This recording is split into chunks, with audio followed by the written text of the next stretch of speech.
నమస్కారం, welcome to I dream. ధర్మ మార్గం విత్ విజిత కార్యక్రమానికి స్వాగతం.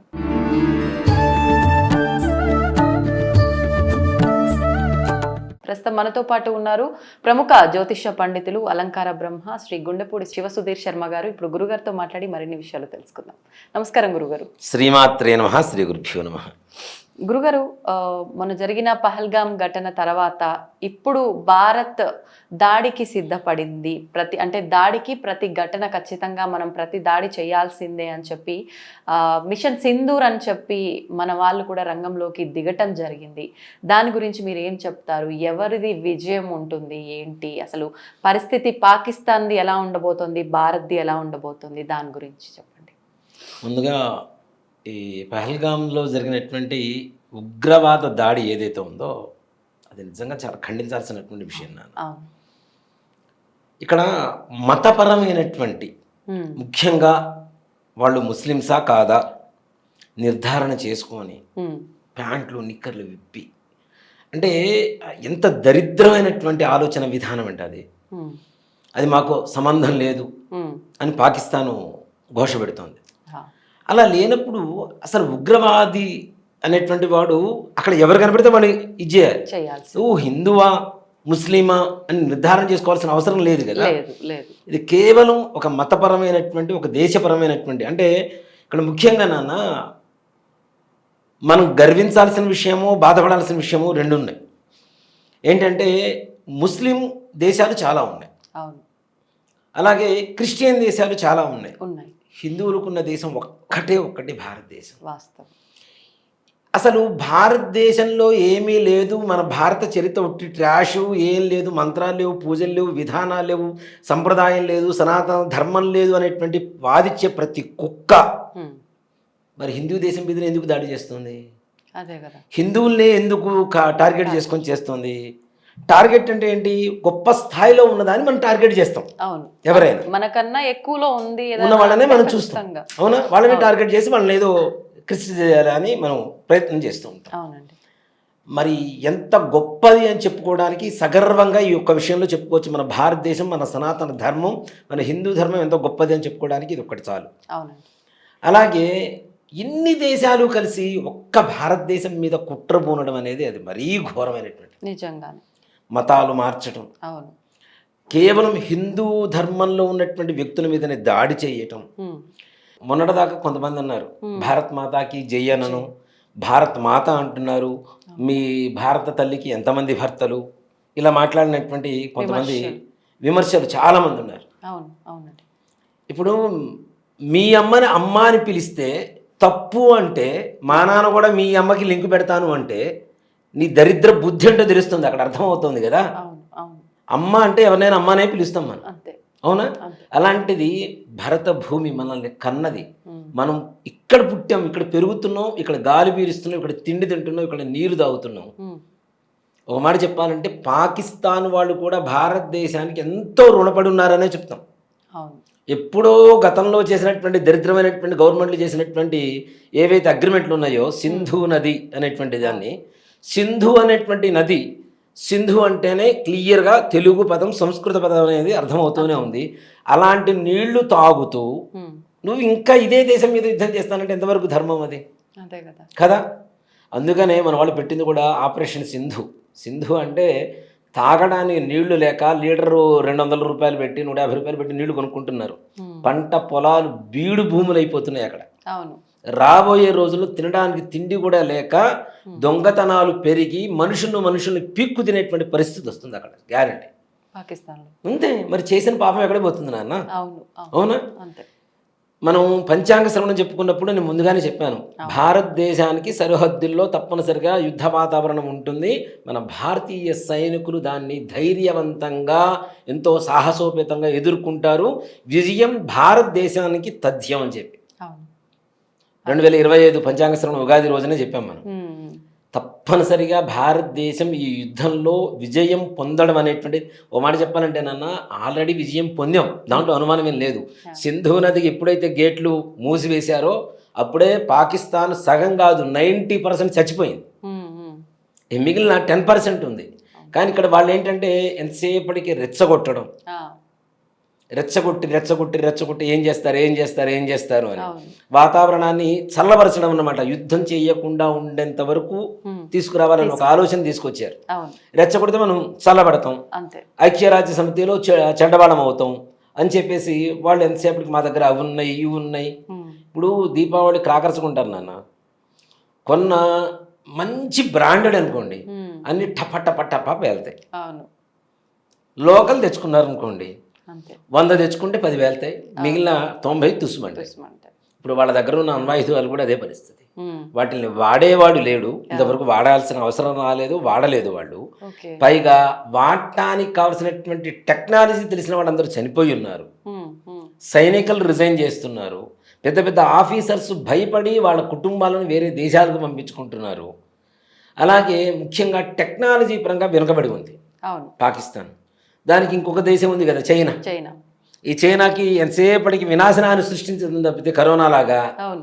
అసలు ప్రపంచానికి పట్టినటువంటి పెద్ద కరోనా ఎవరంటే చైనానే. వాస్తవం. అది పోతే ప్రపంచంలో ఏ రకమైనటువంటి ఈ అసలు అల్లకల్లోలు అనేది ఎక్కడ ఉండవు. ఇప్పుడు వీళ్ళేంటి, వెనకున్నటువంటి ఒక బలాన్ని చూసుకొని వీళ్ళు ముందుకు దూకుతున్నారు. రేపటి రోజున ఐక్యరాజ్య సమితి ఒక మీటింగ్ జరిగి చైనా కనుక వెనక్కి వెళ్ళిపోతే పాకిస్తాన్ వాళ్ళ గతి ఏంటి? ఇంకేముండదు, వెనక్కి వెళ్ళిపోవడమే. వెనక్కి వెళ్ళిపోవడం కాదు, ప్రపంచ పటంలో పాకిస్తాన్ అనే ఇదే ఉండదు, పటమే ఉండదు. ఓకే, రానున్న తరాలకు అదొకటి అస్సలు. ఒకవేళ మన వాళ్ళు మొత్తం గెలిచి పాకిస్తాన్ని కూడా ఆక్రమించుకుంటే, ఇక్కడ కేవలం నిజంగా చెప్తున్నాను నేను, మోడీ గారికి నా విన్నపం ఏంటంటే, ఆక్రమిత కాశ్మీర్ని తీసుకురావడం కాదు, పాకిస్తాన్ని మొత్తం తీసుకొచ్చి జై శ్రీరామ్ అనే కంట్రీ పేరు పెట్టాలి. ఏ ఒక్క ముస్లిం కూడా శ్రీరామ్ హమారా అన్నాడు కదా జీవితంలో, శ్రీరామ్ నా వాడు అని అనలేడు కదా. వాడికి మతపరమైనటువంటి పిచ్చి ఎక్కువ ఉంటుంది, అంతకన్నా దరిద్రం ఇంకోటి ఉండదు. ఆ పాకిస్తాన్ అనే పేరు తీసేసి శ్రీరామ్ అని పేరు పెట్టాలి ఆ దేశానికి. ఇది నా కళ, నిజంగా మాట చెప్పాలంటే. ఇలాంటిది కొంతమంది ఉన్నప్పుడు మాత్రమే జరిగేటువంటి ప్రక్రియ. ఇప్పుడు నిజంగా నాన్న, సర్జికల్ స్ట్రైక్ కానివ్వండి, ఒక మన సైనికుడిని పట్టుకున్న తర్వాత కూడా అతన్ని విడిపించుకునేటువంటి ఆలోచన విధానం కానివ్వండి, యుద్ధానికి ఎప్పటి అయినా సరే రెడీగా ఉండడం కానివ్వండి, ముఖ్యంగా భారతదేశ స్వాతంత్ర చరిత్రలో సైనికులకి స్వేచ్ఛనిచ్చినటువంటి మొట్టమొదటి ప్రభుత్వంగా మోడీ గారి ప్రభుత్వం చెప్పుకోవచ్చు. ఇంతవరకు ఎవరు ఇవ్వలేదు సైనికులకి. అదే చెప్తాడు. మొన్న మధ్య ఒక కమాండర్ మాట్లాడితే ఒక వీడియోలో చూశాను, ఒక సైనికుడు ఒక గన్ గురిపెట్టి కాల్చాలి అంటే దాదాపు 8 మంది దగ్గర నుంచి ఆర్డర్స్ రావాలి. వాళ్ళపైన ఉండే అధికారి మొత్తం కమాండర్ దగ్గర నుంచి పైనుంచి రావంటే 8 మంది దగ్గర నుంచి వాళ్ళకి ఆర్డర్స్ రావంట. ఈ 8 మంది దగ్గర నుంచి ఆర్డర్స్ వచ్చే లోపల ఇతను పోతే అదే కదా. అలాంటివి ఏమీ లేకుండా నిజంగా త్రివిధ దళాలు అంటారు, నౌక, విమానం, సైనికులు, 3 రకాల దళాలు ఉంటారు మనకి. ముగ్గురికి స్వేచ్ఛనిచ్చినటువంటి మొట్టమొదటి ప్రభుత్వంగా భారతదేశ స్వాతంత్ర చరిత్రలో మొట్టమొదటిగా మోడీ గారి గవర్నమెంట్ చెప్పుకోవచ్చు. ఎనీ టైం మన అక్కడ జరిగే యాక్షన్ కి మన రియాక్షన్ చూపించవచ్చు. పైనుంచి ఆర్డర్స్ రావాలి, నాకు ఎన్ని బుల్లెట్స్ వాడాము, ఎలాంటి ఇవి వాడాము, ఇలాంటివి కూడా లెక్క చెప్పాల్సిన అవసరం కూడా లేదు. మీకు ఏది అవసరం అయితే తప్పనిసరిగా వాడేసేయండి. అంతకుమించి స్వాతంత్రం ఏముంటుంది? అసలైన స్వాతంత్రం 75 సంవత్సరాల తర్వాత మనకు వచ్చిందని చెప్తాను. 75 సంవత్సరాల తర్వాత మొట్టమొదటిసారిగా వచ్చింది మనకి కదా. నిజంగా సైనికులు చాలా గొప్పవాళ్ళు నాన్న. మనం అనుకుంటాం, మనం ఇట్లా ఈ వాటి రోజున ఏసీలు వేసుకొని ప్రశాంతంగా పడుకుంటున్నామంటే మన కన్న తల్లిదండ్రులు ఎంత ముఖ్యమో వీళ్ళ కంటే ఎక్కువ ప్రాధాన్యత ఇవ్వాల్సినటువంటి పరిస్థితులు ఎవరికైనా ఉందంటే అది సైనికుడికి మాత్రమే. మనకి తిండి పెడుతున్న కిసాన్కి, అక్కడ జవానికి, వీళ్ళిద్దరికి ఎప్పటికీ రుణపడే ఉంటాం. తల్లిదండ్రులతో వీళ్ళిద్దరు కూడా సమానమే. నిజంగా అద్భుతమైన మాట మీరు చెప్పింది, అందరూ గుర్తించాలి. ఒక సైనికుడినా చాలా రోజుల క్రితం నేను విన్నాను ఇది. అప్పట్లో ఇంత టెక్నాలజీ లేదు. ప్రతిరోజు ఏటీఎం అంటే బార్డర్లో ఉండి ఏటీఎం నుండి రూపాయి డ్రా చేసేవాట. రూపాయి సెల్ ఫోన్ ఇంట్లో ఉంటుంది. డ్రా చేసినప్పుడల్లా 1 రూపీ డ్రా చేసినట్టుగా మెసేజ్ ఇంట్లో వస్తూ ఉండేది. సో అతను బతికున్నట్టుగా ఇంట్లో మెసేజ్ ఇవ్వడానికి కోసం తను చేసేవాట. ఎంత గొప్ప త్యాగం చెప్పండి మరి. నిజంగా. అవునా? ఏ రోజైతే డ్రా చేయటం ఆపేస్తారో ఆ రోజున అతను చనిపోయినట్టు లెక్క. అంత గొప్పవాళ్ళు నాన్న అసలు జవాన్లు అంటే వాళ్ళ రోజున మనం ప్రశాంతంగా ఇట్లాంటి రోజున ఇంత అంటే స్వతంత్రంగా బతకగలుగుతున్నాము అంటే వాళ్ళే కారణం. కొంతమంది ఉన్నారు మన మధ్య పహల్గామ్లో 26 మంది చనిపోతే వాళ్ళకి పాకిస్తాన్ వాళ్ళకి కంగ్రాచులేషన్స్ చెబుతున్నాడు ఒక దేశ మంత్రి. వాడు ఎంత దౌర్భాగ్యుడు చూడండి. వాడికి హ్యూమన్ ఇది కూడా లేవు, మానవతా విలువలు కూడా లేవు. సాటి మనిషి వాడు శత్రువైన చచ్చిపోతే అయ్యో చచ్చిపోయాడు కదా అనుకుంటాం. అవును, అలాంటిది అంతే కదా. మరి అదే వాళ్ళ మతంలోనే ఒక ధర్మం కూడా చెప్తూ ఉంటారు, మతంతో సంబంధం లేదు, శవం కనపడితే తీసుకెళ్తుంటే భుజం ఆరిచిరాండి కనీసం అని చెప్పి ముస్లిం సంప్రదాయంలో ఉందని చెప్తూ ఉంటారు.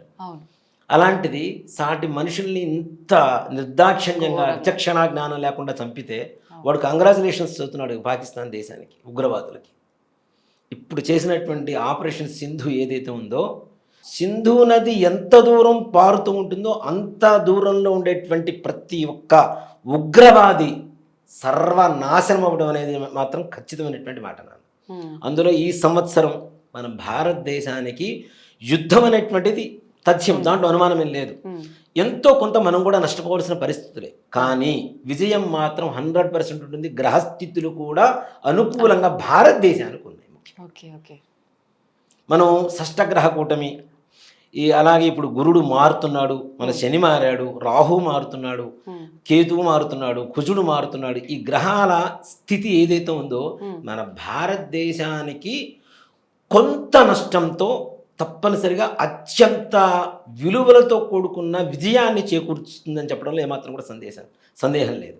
కొంత నష్టం మాత్రం కొంత అది ఉంటుంది. యుద్ధం జరిగినప్పుడు పాండవులకి కౌరవులకి యుద్ధం జరిగింది, కౌరవసేన పోయింది, పాండవ సేనలో కూడా కొంతమంది నష్టం జరుగుతుంది కదా. నష్టం జరగకుండా ఏది జరగదు మనకి, తప్పనిసరిగా కష్టపడకుండా ఏది ఉండదు.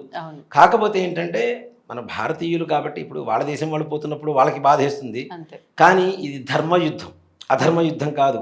మనం పులి బోన్లో ఉంది కదా అని చెప్పి మనం ఆడుకుందామని చెప్పి చూశారు వాళ్ళు. ఒక్కసారి పులికి గేటు తీశారంటే, పంజాబ్ విసిరిందంటే ఏమవుతుంది, మొత్తం పాకిస్తాన్ మొత్తం పరారైపోతుంది. ఇక్కడ ప్రతి దేశంలో కూడాను ఈ పాకిస్తానీయులు ఉగ్రవాద చర్యలకి పాడుపడటానికి మొత్తానికి సంసిద్ధం చేసుకున్నారు నాన్న. నీకు నిజంగా చెప్పాలి అంటే ఇప్పుడు భారతదేశ యుద్ధం ఏదైతే ఉందో ఈ సింధు ఆపరేషన్ అనేటువంటిది, వీటిల్లో ముఖ్యంగా ఆంధ్రప్రదేశ్, తెలంగాణ చాలా జాగ్రత్తగా ఉండాలి. ఆల్రెడీ మనకు దాడులు జరగబోతున్న ప్రదేశాలను కొన్ని గుర్తించి మరో అనౌన్స్ చేశారు. వాటిలో ముఖ్యంగా తిరుపతి అని, మన హైదరాబాద్ అని, ముఖ్యంగా హైదరాబాద్ అనవసరంగా అంటే ఎటువంటి తప్పు లేని ఎంతో మంది బలవుతారు వీటి వల్ల. అమాయకులు అసలు సంబంధం లేనటువంటి అమాయకుల్ని తీసుకొచ్చి అంతకుముందు ఒకటేసారి 3 చోట్ల బాంబు దాడులు జరిగింది. ఇవన్నీ కూడా ఏంటి అన్న, ఉగ్రవాద చర్యలు కాదా? మరి పాకిస్తాన్ వాళ్ళు మనం చూసాం, పాకిస్తానీయులు ఇక్కడ ఉండడానికి లేదు, వెళ్ళాలి అంటే ఎంతమంది పరుగులు తీశారు. అసలు వీసాలు లేకుండా దొంగ వీసాలతో వచ్చిన వాళ్ళు. మనం మాత్రం వేరే దేశం వెళ్ళాలి అంటే వీసాలు పటిష్టంగా చేసుకొని పంపిస్తారు. మన భారతదేశంలోకి మాత్రం అనేక రకాలుగా దొంగ దారులు ఉన్నాయి కదా, ఈ సముద్రం అని అనేక రకాలుగా. ఎక్కడైతే బార్డర్స్ నుంచి లోపలికి రావడానికి అవకాశం ఉంటుందో అక్కడ బ్రతకలేక కాదు, ఇక్కడున్న వాళ్ళని నాశనం చేయడానికి వచ్చినటువంటి ఒక ఉగ్రదాడి మూక. ఇలా ముందు ముఖ్యంగా నేను చెప్తున్నాను, భారతదేశంలో ఉన్న పాకిస్తానీయులందరినీ పంపించాల్సింది గట్టిగా, అది మాత్రం జల్లెడ వేసి మరీ పంపించాలి. దాంతోపాటు ఎవరైతే ఇప్పుడు నేనున్నానన్న, నేను పాకిస్తాన్లో ఉండి భారత్ మాతాకి జై అంటే వాడికి ఎంత ఒళ్ళు మండుతుందో, బతకనిస్తాడా? అలాంటిది మన భారతదేశంలో ఉండి పాకిస్తాన్కి జై అంటే మనం ఎందుకు బతకనివ్వాలి నాన్న? మనం ఎందుకు చంపొద్దు? అసలు ఇక్కడ ఎందుకు ఉండనివ్వాలి వాళ్ళని?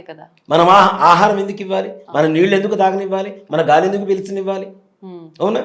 అంటే మనలో మనకు యూనిటీ లేదేమో అనిపిస్తోంది, లేక వాళ్ళు దాంట్లో చొచ్చుకుపోతున్నారు. అవును అవును. ఇప్పుడు మన హిందువుల్లోనే మనం కొట్టుకొని చేస్తాం, బ్రాహ్మణుల్లోనే అనేక రకాలు ఉన్నాయి. అసలు ప్రపంచంలో ఆది శంకరాచార్య స్వామి వారు కూడా చెప్పారు, బ్రాహ్మణానాం అనేకత్వం గజరాజో మందబుద్ధిశ్చ సర్పానామతి నిద్రహ త్రిభిః లోకోపకారక అని. బ్రాహ్మణులు ఎక్కడ కలిసి ఉండరట, బ్రాహ్మణులు కలిసి ఉంటే లోకం ప్రపంచం నాశనం అవుతుందట. ఒకడు ఆలోచిస్తేనే 100 మందిని నాశనం చేయగలిగిన తెలివితేటలు ఉన్నవాడు 100 మంది కలిస్తే నాశనం. బ్రాహ్మణానం అనేకత్వం, ఏకత్వం ఉండదు వాళ్ళలో. ఉమ్, గజరాజో మందబుద్ధిశ్చ, ఉమ్, ఏనుగు ఎప్పుడు పడుకునే ఉంటుంది మందబుద్ధితో. lazy. అదే హుషారుగా ఉంటే ఉమ్, కోటలు, ఇళ్ళు, గుమ్మాలు మొత్తం అన్నీ. కూల్చిపడేస్తుంటాయి. అవును అవునా? ధ్వంసమే. అది కూడా లోకానికి ఉపకారమేట. ఆ, సర్పానాం అతి నిద్ర, పాము 23 గంటలు నిద్రపోయి 1 గంట ఆహారానికి వెళ్తుంది. ఆ గంటలోనే ఎవరైనా కనపడితే, ఎవరైనా గదిలిస్తే వాడిని కాటేసి చంపేస్తుంటుంది. పాము 23 గంటలు నిద్రపోవటం, ఉమ్, ఏనుగు మందబుద్ధితో ఉండడం, బ్రాహ్మణులందరూ కూడా కొట్టుకుంటూ ఉండడం, ఇవన్నీ కూడా త్రిభి, ఈ 3 లోకానికి ఉపకారం అని చెబుతాడు ఆదిశంకరాచార్య స్వామి వారు. ఓకే ఓకే, ఇప్పుడు అట్లానే ఉంటుంది. అదే ఉంది, అలా ఒకటి ఉండాలి కూడా. పైకి ఎక్కుతున్నాడంటే 100 మంది కిందకి రావడానికి ప్రయత్నిస్తుంటారు. అవును అవును. కొన్ని కమ్యూనిటీల్లో ముఖ్యంగా నాన్న చెప్తున్నా, ఉమ్, ఉమ్, అతి దరిద్రం ఎక్కడ ఉందంటే మా బ్రాహ్మణులోనే. నేను బ్రాహ్మణుని కాదని చెప్పను. ఉమ్, పక్కవాడు బాగుంటే మనం బాగుంటాం. ఇప్పుడు మనము బాగుండక పక్కవాడు బాగుండక, అవును. నా దగ్గర 1,00,000 రూపాయలు అవసరం వచ్చింది, నా దగ్గర లేవు, నా పక్కన కోటీశ్వరుడు ఉన్నాడు, వాడిని పోయి కాస్త రిక్వెస్ట్ చేస్తే 1,00,000 రూపాయలు ఇస్తాడు. ఉమ్. నాకు 1,00,000 రూపాయలు లేవు, కానీ పక్కవాడి కోట్లు ఎందుకు ఉండాలి, వాడు కూడా నాశనం అయిపోయి నాస్తాయికి రావాలి. ఈ ఇక్కడ ఆలోచన వచ్చింది ఎక్కువగా సమస్య. అవును ముఖ్యంగా. అవును. అది ప్రతి వృత్తిలో, ముఖ్యంగా మా పురోహితుల్లో మరీ ఘోరంగా ఉంటుంది. ఆ, బో మహా దరిద్రమైనటువంటి లక్షణాలు ఉండేటువంటి వాళ్ళు ఉంటారు. ఉమ్, ఉమ్. ముందుకు వెళ్తున్నాడు అంటే ఇంకాస్త ప్రోత్సహిస్తే ఇంకాస్త బాగుంటుంది. కొంతమంది ఇట్లా కొన్ని ఇట్లా. ఆ, కొన్ని కమ్యూనిటీలు ఉన్నాయి నాన్న, నాకు బాగా నచ్చుతాయి. ఓకే. ఏమీ లేని వాడిని తీసుకొచ్చి వాడిని మంచి డెవలప్ చేస్తారు. అలా మార్వాడీస్ మార్వాడీస్. కూడా, అవును.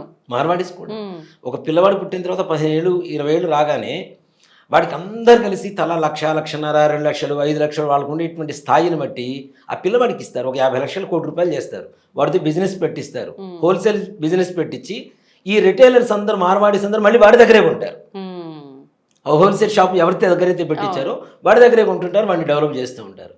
అలాంటి లక్షణాలు ఉండాలి, కానీ అవును. నిజంగా మనలో లేవు. అందుకే ఎక్కడ చూసినా మార్వాడి వాళ్ళు అని అంటే పూటకు గడవని స్థితిలో ఉన్న వాళ్ళు ఎక్కడ ఎవ్వరు కనిపించరు. ఉండరు నాన్న. వ్యాపారవేత్తలే నాన్న ఉన్నారు. ముష్టి వాళ్ళలో మార్వాడిని మనం చూడలేం, లేదు. అనుమానమే లేదు. వాళ్ళ కష్టాన్ని నమ్ముకొని ఉంటారు. అవును. అలాగే సఖ్యత ఎక్కువ.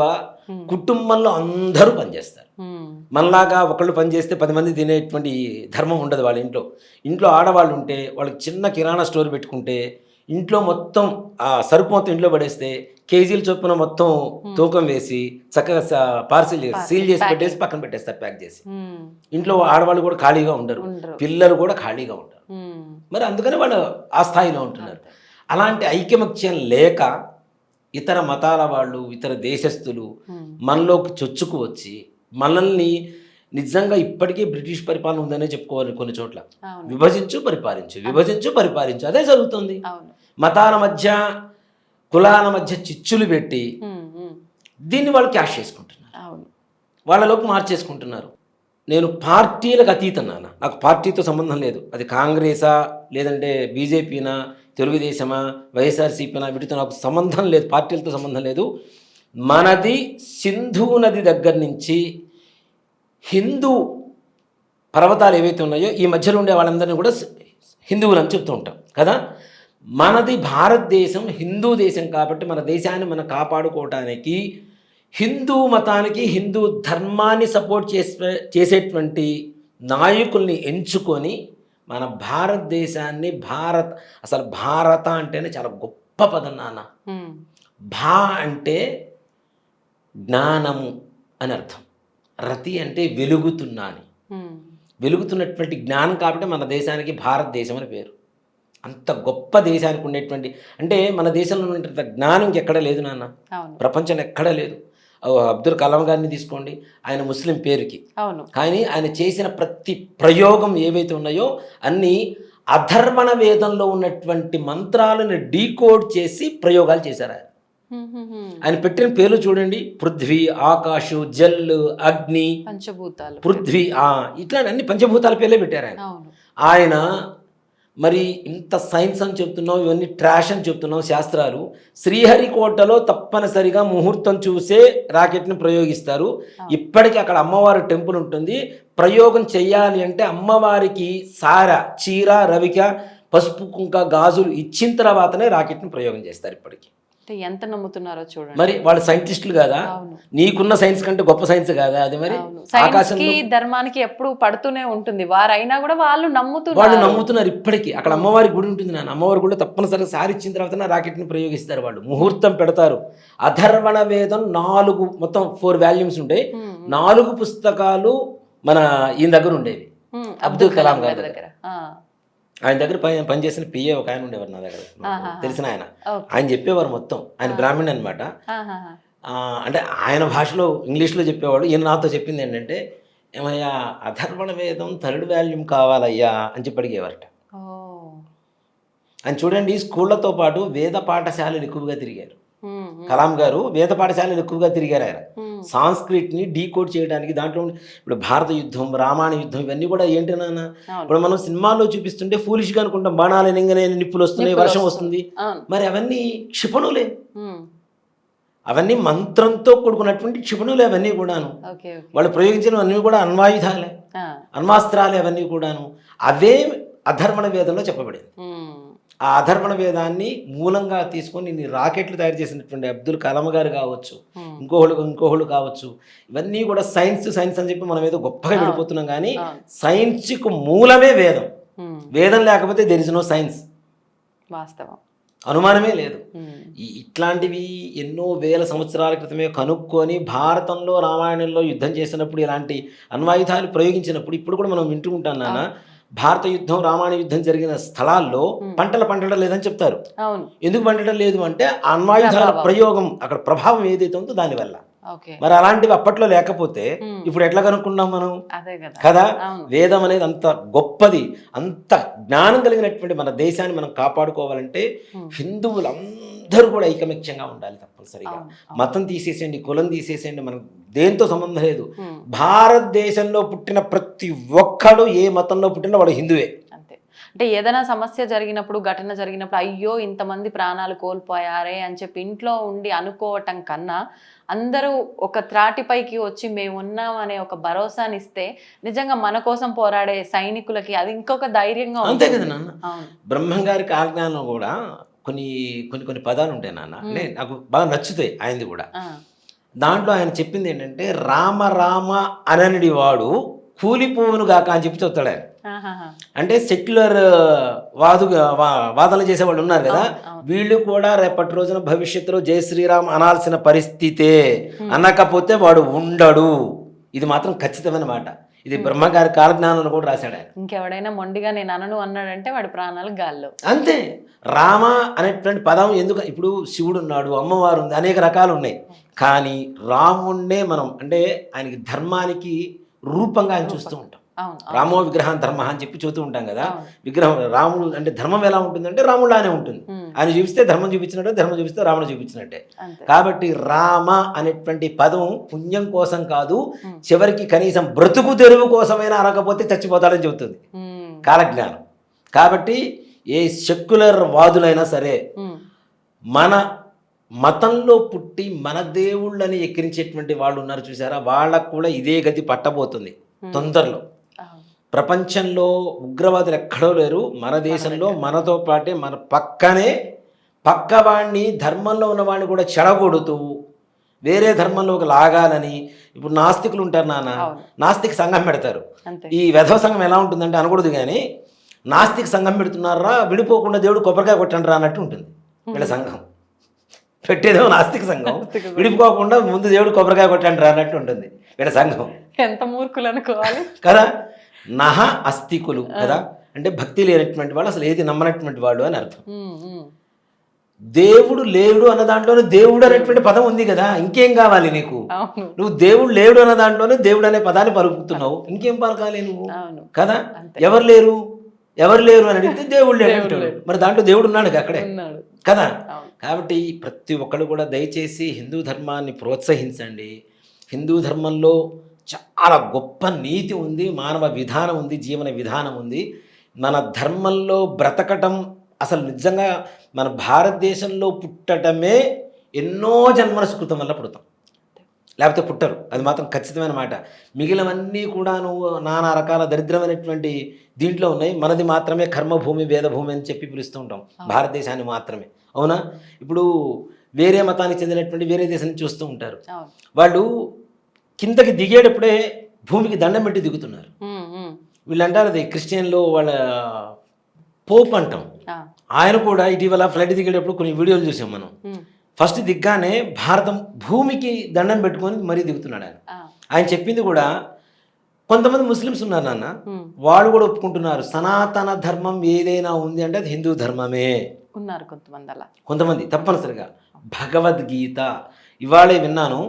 భగవద్గీతని భరతనాట్యాన్ని ఒక ప్రపంచంలోనే విశేషమైనటువంటిదిగా ఒక సర్టిఫికేట్ ఇచ్చారు ఇవాళ. ఎర్సోనాను దాని ఏదో సంస్థ ఉంది, వాళ్ళు పురాతనమైనది సనాతనమైనటువంటి ధర్మం అని చెప్పేసి ఇవాళ ఒక సర్టిఫికేట్ ఇచ్చారు. నిజంగా మోడీ గారు కూడా దానికి చాలా సంతృప్తి వెల్లడించారు ఆయన. మరి ప్రపంచమే ఒప్పుకుంటున్నటువంటి మన సంస్కృతిని మన ధర్మాన్ని మన దేశంలో ఉన్న వాళ్ళు మాత్రం ఒప్పుకోరు. ఇదే దరిద్రం. ఈ పక్కింటి పులకూరు రుచి అని వీళ్ళకి వేరే మతాలు వేరే ఇవి మాత్రం బాగా ఇష్టపడుతూ ఉంటారు, మన దేశంలో ఉన్నటువంటి సంస్కృతిని మాత్రం ఇష్టపడలేదు.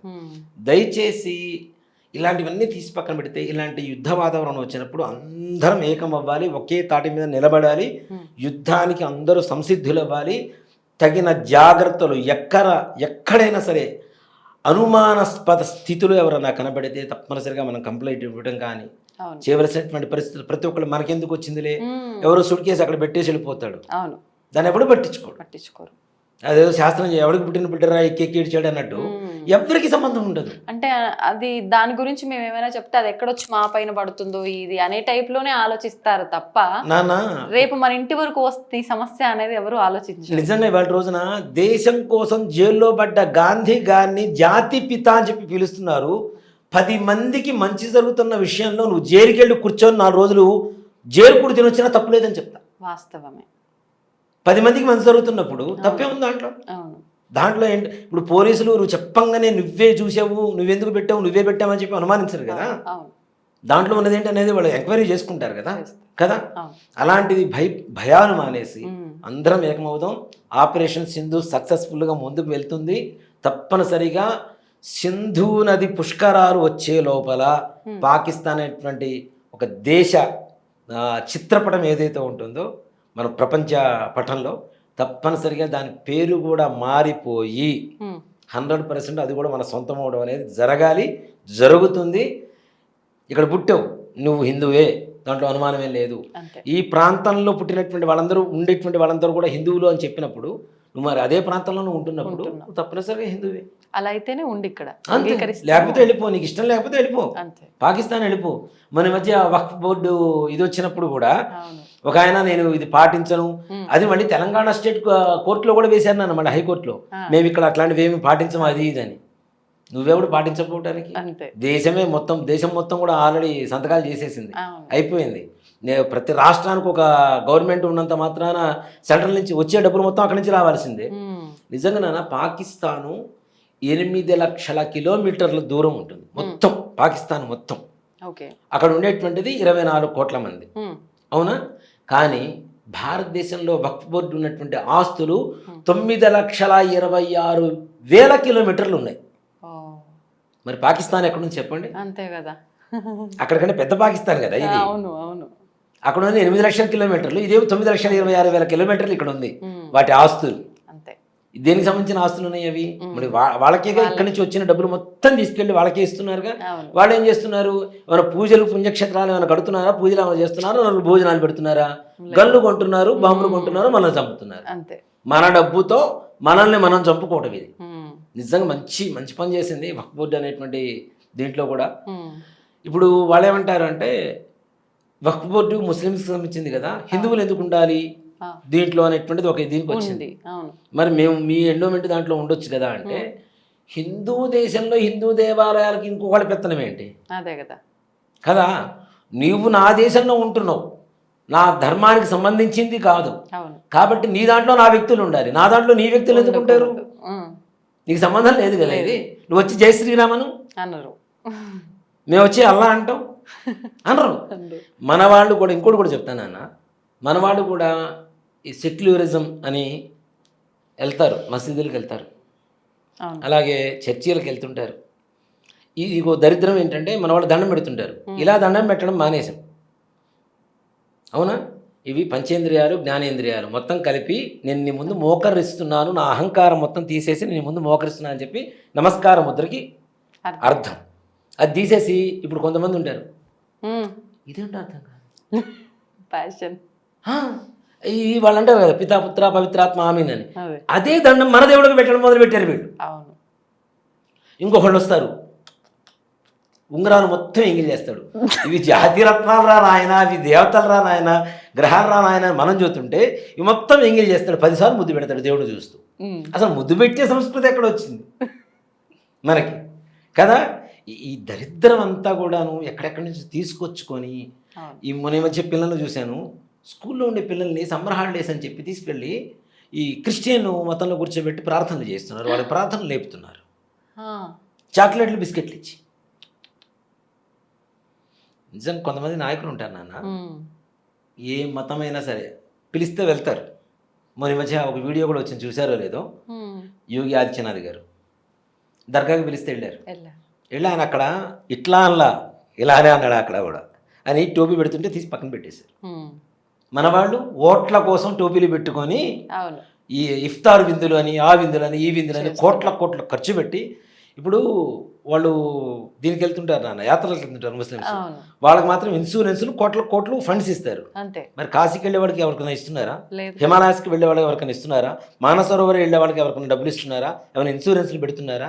ఏమన్నా ₹1 కేటాయిస్తున్నారా? ఎందుకు కేటాయించడం లేదు? మరి కేవలం ఓటు బ్యాంకింగ్ అంతే. ఆ ఓటు బ్యాంకింగ్ ఉంటే చాలు. అక్కడికి పోతాడు, అక్కడికి కూడా మళ్ళీ శివలింగాన్ని ముట్టుకొని వస్తాడు. వాళ్ళది ఏదో ఉంటుంది కదా, ఏ ఊరది ముస్లిమ్స్ది, మక్కాలో కూడా చక్కగా శివలింగాన్ని ముట్టుకొని వస్తాడు. అక్కడ ఉంటే శివలింగమే, వేరే ఏం లేదు. ముసుగు తీయమనండి, ముసుగు తీస్తే మొత్తం శివలింగమే. దానికి ముసుగేస్తారు, వీళ్ళు ముసుగేసుకుంటారు, అంతే, తేడా ఏం లేదు. వీళ్ళందరికీ తెలుసా అక్కడ ఉన్న శివలింగమే? పక్కా తొందరలో అది కూడా ఉంది, ముహూర్తం తప్పనిసరిగా. తాజ్మహల్, తేజోమహల్, అది శివాలయం. అట్లానే మక్కాలో ఉన్నది కూడా ఈశ్వరుడే, దాంట్లో అనుమానం లేదు. మీకు బయటకు చూపిస్తుంటారు చూడండి, పెద్ద రాయి కనబడుతుంది నున్నగా, దాన్ని ముట్టుకొని వస్తూ ఉంటారు. ఆ ముసుగు తీయమనండి ఒకసారి, లోపల ఏముందో కనపడుతుంది, లోపల ఉండేది శివలింగమే. దాన్ని మక్కా అని పెట్టేసి అక్కడికి పోయిస్తే చాలు. మనం ఇప్పుడు కాశీకి వెళ్ళొస్తే ఎట్లా అనుకుంటాము, వాళ్ళు మక్కా అనుకుంటుంటారు కదా. వాళ్ళ ధర్మాన్ని నేను కాదని చెప్పడంలా, వేరే ధర్మాన్ని ముసుగు వేసి మసిపూసి మారేడుకాయ చేసి మన ధర్మం మా ధర్మం అని చెప్పి అనుకోవడం అనేది మాత్రం తప్పు. అంతే. అంటే వాళ్ళు తెలిసి మాది అనుకొని హిందూ ధర్మాన్ని, హిందూ దేవుళ్ళని ఆరాధిస్తున్నారు. ఎన్ని దేవాలయాలు అంటే ఇప్పుడు ఎన్ని మసీదులు కూలగొడుతుంటే ఎన్ని దేవాలయాలు బయటపెట్టలేదు నాన్న. వారణాసిలో ఏమైంది? అవును. మరి ఇప్పుడు గుజరాత్లో యోగి ఆదిత్యనాథ్ గారు ఎన్ని మసీదులు పగలగొడుతుంటే ఎన్ని గుళ్ళు బయటపడుతున్నాయి. తాజ్మహల్ పడగొట్టండి, గ్యారంటీ తేజమహల్ బయటపడుతుందో లేదో లోపల శివాలయం తప్పనిసరిగా. మరి గోవా ఉంది, గోవా ఒకప్పుడు కంప్లీట్ హిందూ సంప్రదాయ దేశం, రాష్ట్రం పూర్తిగా. ఇప్పుడు క్రిస్టియానిటీ మొత్తం ఎక్కడ పోయినా మీకు చర్చిగా కనపడుతుంది. అవునా? ఒకప్పుడు లక్షల మందిని నరికేశారు నాన్న హిందువుల్ని. మంగేష్కర్ దేవాలయం ఉంటుంది అక్కడ. మంగేష్కర్ లతా మంగేష్కర్ పుట్టింది అక్కడే, అందుకనే ఆవిడకి ఆ పేరు లతా మంగేష్కర్ అని పేరు. ఆవిడ పుట్టింది గోవాలో. అక్కడ మంగేష్కర్ అని శివాలయం ఉంటుంది. ఇప్పుడు ఆ శివాలయం ఉన్న రూపురేఖలు కూడా ఎక్కడుందో కూడా ఎవరికి తెలియదు. అక్కడ ఏం తెలుస్తున్నా అంటే బీచ్ తెలుసు, తాగడం తెలుసు, తిరగడం తెలుసు, లేదంటే మసీదు మన చర్చిలు మాత్రం తెలుసు. అంటే మన ధర్మాన్ని మొత్తాన్ని కూడా వినాశనం చేయడానికి కంప్లీట్గా. మొన్న మధ్య ఒక యాంకర్ చెప్తున్నాడు, మీకు గాయత్రి మంత్రం వచ్చా, అది వచ్చా, ఇది వచ్చా అని ఒక ఆయన అడుగుతూ ఉంటే, నిజంగానే మన ధర్మాన్ని పుస్తకాల్లో లేకుండా, మన పాఠ్య పుస్తకాల్లో లేకుండా చేసి, మన ధర్మాన్ని మొత్తం రూపుమాపి పక్కన పడేసి, ఏదో చెత్త చరిత్ర తీసుకొచ్చి దాంట్లో నింపేసి, అక్బర్, బీర్బల్ వీళ్ళ గురించి మనకి దేనికి? ఒక వ్యాసుడి గురించో, ఒక భరద్వాజుడి గురించో, ఒక కశ్యపుడి గురించో ఒక్క దాంట్లో ఒక్క పాఠంలో ఉంటుందా? మనకి ఉండదు అసలు. వాళ్ళు ఎవరు అని అడిగే పరిస్థితుల్లో ఋషులు అంటే ఎట్లుంటారు అనే పరిస్థితికి వచ్చేసింది. అట్లాంటివి మనంతటా మనమే ఇది చేసుకున్నాం. పాఠ్య పుస్తకాలు అనేటువంటిది పూర్వకాలంలో పెద్ద బాల శిక్ష ఉండేది. అది ఒక్కడ చదివితే నాన్న మొత్తం వచ్చేసేది, వాడికి జ్ఞానం మొత్తం వచ్చేసినట్టే. నిజంగా మాట చెప్పాలంటే దాంట్లో ఆ దగ్గర నుంచి అకౌంట్స్ మొత్తం. ఇప్పుడు నేను చదువుకున్న 7th క్లాస్ నాన్న, నాతో ఇప్పుడు డిగ్రీ చేసిన వాళ్ళు నా పక్కన కూర్చోమని చెప్పండి, నెంబర్స్ చెప్పమనండి, నేను అకౌంట్ కరెక్ట్గా వాళ్ళు చెప్తున్నప్పుడే క్యాలిక్యులేట్ చేసి చెప్పగలుగుతాను, వాళ్ళని చెప్పమని పక్కన ఉన్న వాళ్ళని. మీరు 7th క్లాసే నేను చదువుకున్నారు, 7th అలా ఎప్పుడు అనిపించలేదు? నేను 7th నాన్న. 7th చదువుకున్న తర్వాత 10th డైరెక్ట్ హైదరాబాద్ వచ్చిన తర్వాత మొన్న ఈ మధ్య నేను నా చిన్న కొడుకు పెద్ద కొడుకు ముగ్గురం కలిసి కట్టి రాసాం ఒకటేసారి. ఓ నా చిన్న కొడుకు 10th వచ్చినప్పుడు ముగ్గురం కలిసి 10th రాసాం అనమాట. Okay okay. నేను చదువుకున్న 7th క్లాస్. నేను చదువుకున్న 7th క్లాస్లో నాకున్నది ఏంటంటే పెద్దవాళ్ళ శిక్ష. మా నాన్నగారు చిన్నప్పుడు కూర్చోబెట్టి ఇది ఇలా అని చెప్పి పెద్దవాళ్ళ శిక్ష చదివించారు నా 7 సంవత్సరాల లోపల. ఇప్పటికి ఆ జ్ఞానం పనికి వస్తుంది. కొన్ని శ్లోకాలు చదువుతూ ఉంటాను నేను. ఇవన్నీ కూడా ఎక్కడి నుంచి వచ్చినాయి? పెద్దవాళ్ళ శిక్షణ ఉంటాయి. నీతి శాస్త్రం, నీతి అనేటువంటిదే లేకుండా పోతున్నప్పుడు నీతి శాస్త్రానికి విలువ ఎక్కడ ఉంది మన దగ్గర? అంతే. అది చదివితే మనిషి ఎలా ఉండాలి, ఎలా ఉండకూడదు అనేటువంటిది నీతి శాస్త్రం చెప్తుంది చక్కగా. ఎలాంటి ఎండ కావాలి మనకి, ఎలాంటి వాతావరణంలో ఉండాలి, ఇవన్నీ కూడా ప్రతి ఒక్కటి కూడా దాంట్లో చక్కగా చెప్తుంది నాన్న. అలాంటివన్నీ మానేసి ఎంతసేపటికి సిఐటి, క్యాట్, ఆర్ఏటి, ర్యాట్ ఏది ఎదురొస్తే మనకి దరిద్రమో దాంతోనే మన చదువు ప్రారంభం. పిల్లి ఎదురొస్తే దరిద్రం అంటాం. సిఐటి, క్యాట్తోనే స్టార్ట్ మంది కదా. మరి అట్లాంటి దరిద్రమైన చదువులు కాదు, జ్ఞానాన్ని పెంచి చదువులు కావాలి. జ్ఞానం ఎక్కడ ఉందంటే వేదంలో ఉంది. అంటే ప్రతి ఒక్కళ్ళు వేదం చదువుకునేటువంటి శక్తి ఉందా లేదా అని తీసి పక్కన పెడితే వేద సారాంశం తెలుసుకుంటే బాగుంటుంది. వేదం చదువుకోవాల్సిన అవసరం లేదు, వేద సారాంశం కావాలి. పూర్వకాలంలో ప్రతి ఒక్క భాష, అంటే మన భాషలో సంస్కృత భాషలో కానివ్వండి, తెలుగులో కానివ్వండి, ఇంత గొప్ప భాష నాన్న మన తెలుగు భాష. శ్రీకృష్ణదేవరాయలు ఇంత ప్రపంచాన్ని చూసిన తర్వాత కూడా దేశ భాష నందు తెలుగు లెస్స అని చెప్పి ఎందుకన్నాడు? తెలుగులో ఉన్నంత గొప్పతనం ఇంకో దాంట్లో ఉండదు. ఇప్పుడు తెలుగులో మాట్లాడితేనే నామోషి, తప్పు. తెలుగులో మాట్లాడితే స్కూల్ టీచర్ కొడుతుంది, క్లాస్ రూమ్ నుంచి బయటికి పంపిస్తుంది. టీచర్ అలానే చేస్తుంది. ఎక్కడైనా మనం తెలుగులో మాట్లాడినా వాల్యూ ఉండదు. ఉండలేదు. ఎంతసేపటికి ఇంగ్లీష్ పదాలు కొత్తగా డొర్లిచ్చుకొని తెచ్చుకొని వాటికి మళ్ళీ షార్ట్ కట్స్ పెట్టుకొని ఆ షార్ట్ కట్లో మాట్లాడకపోతే కూడా వాడికి ఏం తెలియనట్టే లెక్క. వాళ్ళు పూర్వంలో డిగ్రీలు మంచిగా చదువుకున్న వాళ్ళు ఉన్నారు, వాళ్ళు ఫ్లూయెంట్ ఇంగ్లీష్ చక్కగా మాట్లాడుతూ ఉంటారు. ఆ ఇంగ్లీష్ మాట్లాడినా కూడా అది కూడా తప్పే, వీడికి ఏం తెలియదు. బ్రదర్, బ్రో, సిస్, మాంస్ ఏంటి మాంసం? మాంసం అంటే మన తెలుగులో మాంసం, అవునా? మాంసం కొట్టుకొని తింటూ ఉంటారు. దానికి తల్లికి తేడా లేకపోతే ఎట్లా కదా. సో కాబట్టి మన దేశాన్ని కాపాడేటువంటి ప్రభుత్వం ఉంది. తప్పనిసరిగా ఇంకొక 15 సంవత్సరాలు ఇలానే కనుక ఉండగలిగితే మన భారతదేశం ప్రపంచ పటంలో అత్యున్నత స్థానంలో, ఇప్పటికే ఓర్చుకోలేకపోతున్నారు జనాలు, అత్యున్నత స్థానం, డాలర్ రేటుకు మించి మన రూపాయి విలువ పెరిగేటువంటి రోజులు తప్పనిసరిగా రాబోయే 15 రోజుల్లో ఇలాంటి ప్రభుత్వమే ఉంటే తప్పనిసరిగా వస్తుంది. 100% దగ్గరలో ఉంది. అది మన చేతుల్లో ఉంది. మనం తప్పనిసరిగా ప్రతి ఒక్కరు కంకణం కట్టుకోవాలి, మన ధర్మాన్ని కాపాడుకోవాలి అనుకునేటువంటి ప్రతి ఒక్కరు కూడా మన ధర్మానికి సపోర్ట్ చేసేటువంటి నాయకులకి సపోర్ట్ చేయండి. తప్పనిసరిగా మన ధర్మం కాపాడబడుతుంది. మన భారతదేశం నాది అని సగర్వంగా చెప్పుకునేటువంటి రోజులు రావాలి అంటే తప్పనిసరిగా ఇలాంటి పరిస్థితులే ఉండాలి. అంటే మొత్తానికి ఇప్పుడు జరిగే మిషన్ సింధూర్లో అయిన విజయం మనదే. ప్రతి ఒక్క దాంట్లో ఎక్కడ చూసినా కూడా మన భారత్దే విజయం అంటారు. తప్పనిసరిగా నాన్న రాబోయేటువంటి రోజుల్లో భారతదేశం వైపు కన్నెత్తి చూడటానికి పోసుకోవాలి ఒక్కొక్క దేశం వాడు. అలాంటి పరిస్థితి వస్తుంది. ఇప్పటికే తెలుసు, అందరికీ తెలుసు నాన్న. ఇప్పుడు బ్రిటిష్ వాళ్ళు వచ్చి పరిపాలించారు, వాళ్ళ దగ్గర లేక మన దగ్గర వచ్చి దోచుకుపోయింది. అవునా? మన దగ్గర దోచుకొని పోయింది, ఇప్పుడు వాళ్ళు అనుభవిస్తున్నారు. మరి మన దగ్గర ఉన్నదాన్ని తీసుకొని వెళ్ళిపోయారు. అంటే మన దగ్గర ఇంకా ఎంత ఉందనేది ఎవరికీ తెలియదు. ప్రపంచం మొత్తం స్వర్ణమయంగా మార్చగలిగినంత గొప్ప శక్తి ఒక భారతదేశానికి, భారతదేశ విజ్ఞానానికి మాత్రమే ఉందని చెప్తా. ఇప్పుడు అమెరికాలో వెళ్ళండి, లండన్ వెళ్ళండి, ఆయుర్వేదిక్ వాడుతున్నారు. ఎందుకు వాడుతున్నారు ఆయుర్వేదిక్? ఎంత గొప్పది మనది కదా. ఎలాంటి రోగాన్నైనా పర్మనెంట్గా క్యూర్ చేయగలిగినటువంటి శాస్త్రం మన ఆయుర్వేదం.